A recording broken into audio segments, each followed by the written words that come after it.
Assalamu alaikum, and thank you for joining us for the weekly briefing.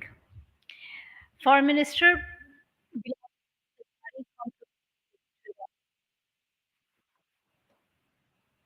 As Foreign Minister's first visit to Iraq, the visit carried special significance.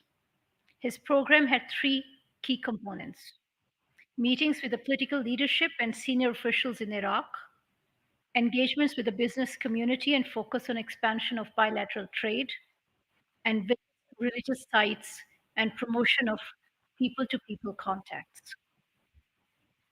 The foreign minister held meetings with the Iraqi leadership and held wide-ranging consultations with Deputy Prime Minister and Foreign Minister Fuad Hussein.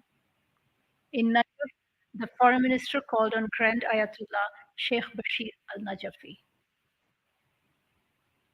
The two sides agreed to further strengthen bilateral relations and explore cooperation in the areas of water management, agriculture, textile, climate change, education, health, defense production, pharmaceutical industry, and labor mobility.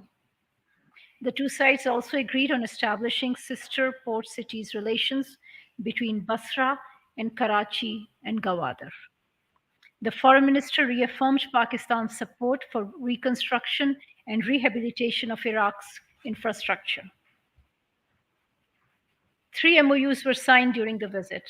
These included MOU on cultural cooperation, MOU on visa abolition on diplomatic and official passports, and an MOU on cooperation between chambers of commerce of Pakistan and Iraq.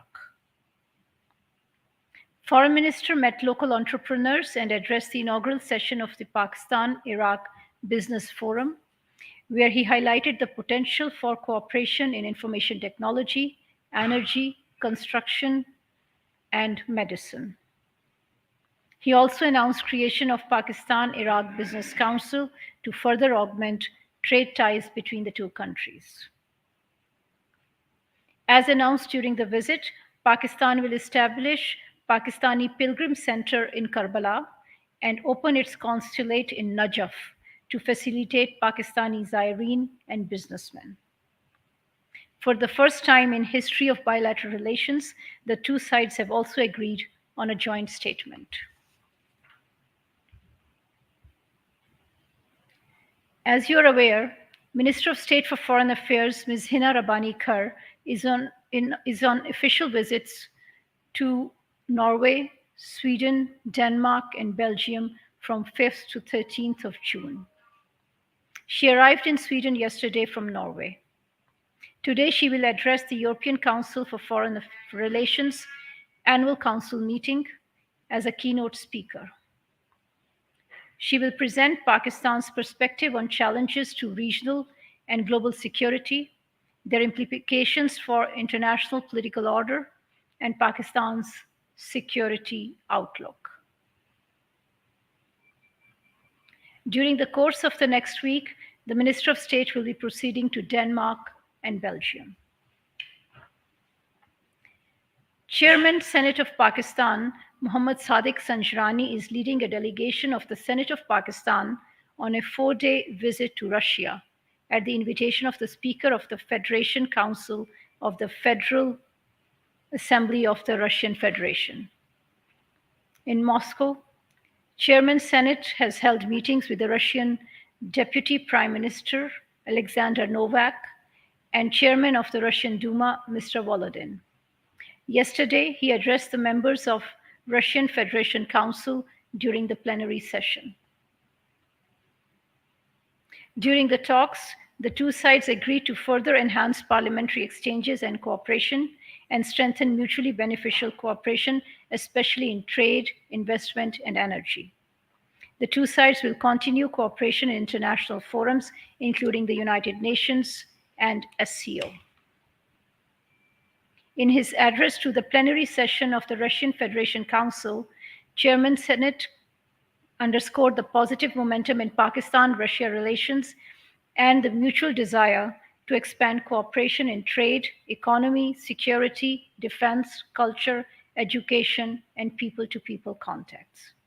He emphasized the vital role of parliamentary cooperation and effective diplomacy in strengthening bilateral relations and resolving regional and global challenges.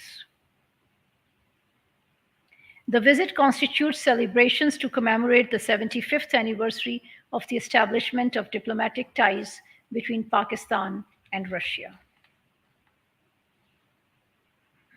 The first Pakistan, China, Iran trilateral consultation meeting on counterterrorism and security was held at Director General level yesterday in Beijing.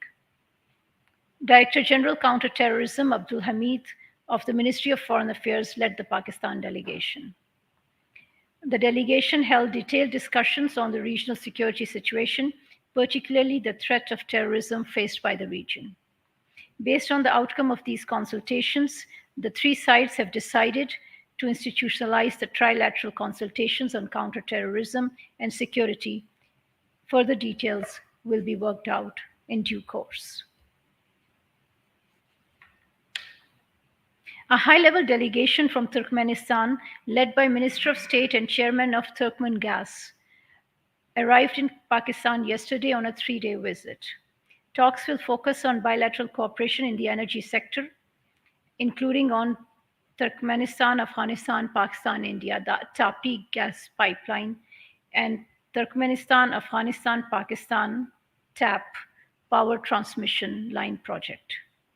The two sides are expected to finalize the joint implementation plan for the expedited implementation of the TAPI pipeline project. By setting milestones to complete the project, the JIP will signal Pakistan's commitment to the TAPI project and its journey for affordable, reliable, and sustainable energy. The second round of Pakistan-US health dialogue is being held today in Islamabad. Minister for National Health Services and Regulation Abdul Qadir Patel and Deputy Administrator USAID Isabel Coleman are leading the two delegations. The two sides will review the progress made since the first round of the health dialogue held last year in Washington, D.C.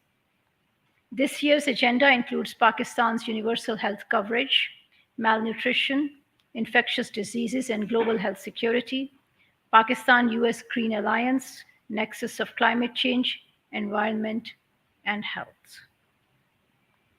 The Pakistan-US health dialogue is a manifestation of strong understanding and cooperation between Pakistan and the United States and provides a framework for cooperation in the health domain.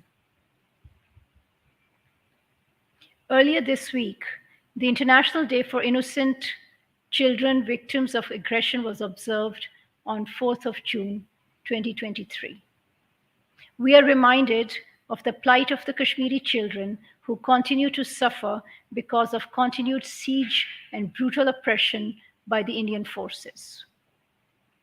An entire generation of Kashmiri children has grown up in a climate of fear, violence, and repression. Kashmiri orphans suffer in economic hardship, isolation, and psychological trauma. Scores of school children have been injured by pellets, bullets, and tear gas shells fired by the Indian forces. Many of them have lost their eyesight fully or partially. The United Nations has called on India to take preventive measures to protect children, including by ending the use of pellets against children. We urge India to heed this call and to protect the children of Kashmir from violence, displacement, and trauma.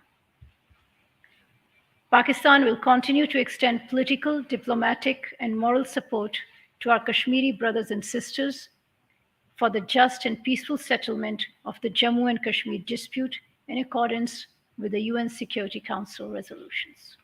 I thank you.